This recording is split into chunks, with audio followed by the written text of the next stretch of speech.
লিটন দাস এবং মুশফিকুর রহিম আজকে শান্ত আউট হয়ে যাওয়ার পর ব্যাটিংটা করেছেন, তাদের মধ্যে যে পার্টনারশিপটা হয়েছে, যেভাবে অপোনেন্টের উপর প্রেশারটা আবার ছড়িয়ে দিয়েছেন তারা দুজনেই, যেভাবে স্পেশালি মুশফিক তো একরকম তার নিজের মতো করে টেস্ট ক্রিকেটটা খেলছিলেন, অন্য প্রান্ত থেকে লিটন যখন রানের চাকাটা সচল রাখছিলেন সেটা বোধহয় মুশফিককে ব্যাটিং করতে আরও খানিকটা স্বাচ্ছন্দ্য দিয়েছে, সেটা বোধহয় মুশফিককে আরও হেল্প করেছে এবং তারা একজন আরেকজনকে খুব বেশি কমপ্লিমেন্ট করছেন। লিটন এক প্রান্ত থেকে খানিকটা আগ্রাসী ব্যাটিং আপনি যেটা বলছিলেন সেটা করছিলেন, ফলে রানটা কিন্তু দিন শেষে যতটুকু হেলদি আজকে দেখা যাচ্ছে সেটার একটা বড় কৃতিত্ব আছে লিটন দাসের।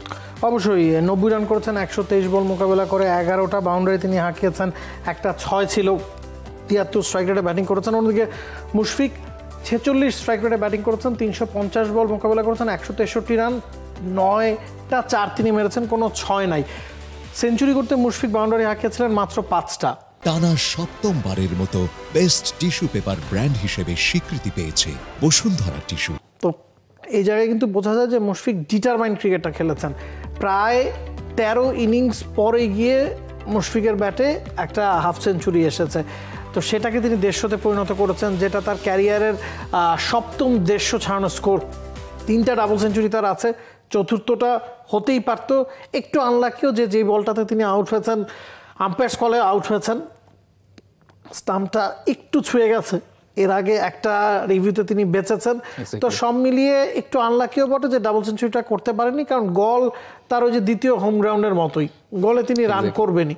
আর লিটনকেও আলাদা করে ক্রেডিটটা দিতে হবে, কারণ তিনি আগ্রাসী মাইন্ডসেটে ব্যাটিংটা করেছেন, সে কারণেই আমরা জয়ের কথা একটু হলেও এখন ভাবতে পারছি। এবং তিনি যে নার্ভাস 90-এ আউট হয়েছেন সেটা আসলে সেই সময় তিনি যে সময় নিচ্ছিলেন সেটা না, তিনি বরং পাল্টা আক্রমণ করতেই চেয়েছিলেন এবং সেটা করতে গিয়ে আউটটা হয়েছে। নার্ভাস 90-এ বাংলাদেশের সবচেয়ে বেশি আউট হয়েছেন।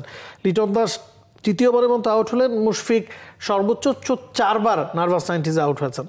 এক্স্যাক্টলি, এবং সেই জায়গাটা থেকেই আসলে বাংলাদেশ হয়তো বা ওই যেটা আমরা বলছিলাম যে আরেকটু বেটার পজিশনে যেতে পারতো কিংবা আরেকটু বড় স্কোরের জন্য দ্রুত রান তোলার যে চেষ্টাটা করতে পারতো, সেই জায়গায় খানিকটা গ্যাপ হয়ে গেছে। কারণ যখন আপনার সেট ব্যাটাররা পরপর আউট হয়ে যাবেন তখন আসলে জাকেরও খানিকটা চাপে পড়ে গেছেন, তিনিও নাইমকে নিয়ে খুব বড় পার্টনারশিপ করতে পারেননি, তারাও দ্রুতই ফিরে গেছেন, ফলে খুব দ্রুতই আসলে বাংলাদেশের 9টা উইকেট হারাতে হয়েছে। For more updates, subscribe to our YouTube channel and click on the bell icon. Follow us on Facebook and Instagram. Download T-Sports app to enjoy exciting games and highlights. Visit tsports.com.